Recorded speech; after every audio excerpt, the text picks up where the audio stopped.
Hello friend, welcome to my channel your study box.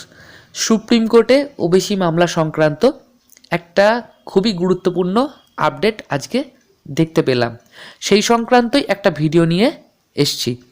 ভিডিওটা খুবই interesting, তাই ভিডিওটাকে একটা লাইক ও শেয়ার করে দাও। এবং যারা যারা নতুন চ্যানেলে এসছো কিন্তু চ্যানেলটাকে সাবস্ক্রাইব করোনি, তাদের কাছে একটা অনুরোধ, চ্যানেলটাকে সাবস্ক্রাইব করে চ্যানেলটার পাশে থাকো। চ্যানেলটাতে নতুন নতুন পরীক্ষা সংক্রান্ত সমস্ত ইনফরমেশন এবং স্টাডি নোটস তোমরা পেয়ে যাবে। তো ভিডিও শুরু করা যাক। তোমরা হয়তো অলরেডি বিভিন্ন নিউজ চ্যানেলে খবরটা দেখেছো, তো আমি আনন্দবাজার অনলাইন থেকে খবরটা তোমাদেরকে বলছি। আজকে 3 ফেব্রুয়ারি 2025 খবর। এটা হেডিংটা কি আছে যে রাজ্যের 12 লক্ষ ওবিসি শংসাপত্র বাতিল সংক্রান্ত একটি মামলা খারিজ করে দিল সুপ্রিম কোর্ট। তো এবার খবরটা আমি সংক্ষেপে তোমাদেরকে বলি যে রাজ্যের 12 লক্ষ ওবিসি শংসাপত্র বাতিল সংক্রান্ত একটি মামলা খারিজ করে দিল সুপ্রিম কোর্ট। ওবিসি শংসাপত্র বাতিল সংক্রান্ত মামলা অনেক দিন ধরেই চলছিল শীর্ষ আদালতে। তার মধ্যে সম্প্রতি এ বিষয়ে একটি নতুন মামলা দায়ের হয়। ওবিসি শংসাপত্রের বিষয়ে গত 6 ফেব্রুয়ারি দায়ের করা একটি মামলা খারিজ করল সুপ্রিম কোর্ট।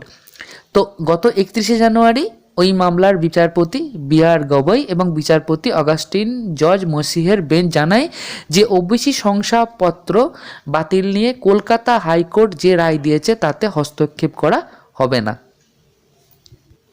আনন্দবাজার অনলাইনে আরও যেটা জানানো হয়েছে যে গত বছর 22শে মে রাজশেখর মান্থা এবং বিচারপতি তপব্রত চক্রবর্তীর ডিভিশন বেঞ্চ রাজ্যের প্রায় 12 লক্ষ ওবিসি সার্টিফিকেট বাতিল করে দেয়। হাইকোর্ট জানায় যে 2010 সালের পর পদ্ধতি মেনে ওইসব সার্টিফিকেট দেওয়া হয়নি। ওই রায়কে চ্যালেঞ্জ করে সুপ্রিম কোর্টে যায় রাজ্য, পরে রায়কে চ্যালেঞ্জ করে পশ্চিমবঙ্গ অনগ্রসর শ্রেণী কমিশনও। তো সেই মামলা শুনানি কিন্তু চলছে এবং তোমরা সকলেই জানো যে সামনের 18ই ফেব্রুয়ারি পরবর্তী শুনানি রয়েছে। তো সেটিরও শুনানি হচ্ছে বিচারপতি গবৈয়ের বেঞ্চেই। তো এরই মধ্যে এই বিষয়ে নতুন করে দায়ের হওয়া মামলা খারিজ করে দিল শীর্ষ আদালত। এ তো গেল আনন্দবাজার অনলাইনের দেওয়া নিউজ। তো আমার মতো করে আমি ব্যাপারটাকে বলছি। তো দেখো, একটি মামলা এই সংক্রান্ত খারিজ করলো বিচারপতি গবৈ এবং বিচারপতি অগাস্টিন জর্জের ডিভিশন বেঞ্চ। তো সামনের 18ই ফেব্রুয়ারি এই সংক্রান্ত মামলা কিন্তু বিচারপতি গবৈয়ের বেঞ্চেই উঠবে। তো 18ই ফেব্রুয়ারি তোমরা সকলে নিউজ চ্যানেলের দিকে তাকিয়ে থাকবে, আমিও তাকিয়ে থাকবো। আমার মনে হয় 18ই ফেব্রুয়ারি কিন্তু এই মামলার যুগান্তকারী সিদ্ধান্ত আসতে চলেছে এবং এই মামলা কিন্তু নিষ্পত্তির দিকে অনেকটাই এগিয়ে যাবে। আজকের এই নিউজ থেকে বোঝা যাচ্ছে সামনের 18ই ফেব্রুয়ারি কিন্তু ওবিসি সংক্রান্ত মামলা অনেকটাই এগিয়ে যাবে। তো এরপর আরেকটা জিনিস বলে দিই যে রাজ্যের নতুন নিয়োগে কি আজকের পরে আর কোনো বাধা রইল না? তো আজকের পরে বাধা অনেকটাই কাটলো এটা বলতে পারি। 18ই ফেব্রুয়ারির দিকে আমাদের তাকিয়ে থাকতে হবে।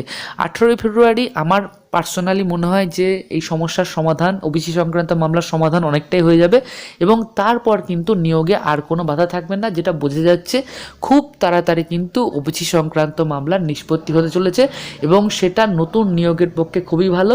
তাই তোমরা সময় নষ্ট না করে পড়াশোনাটা চালিয়ে যাও।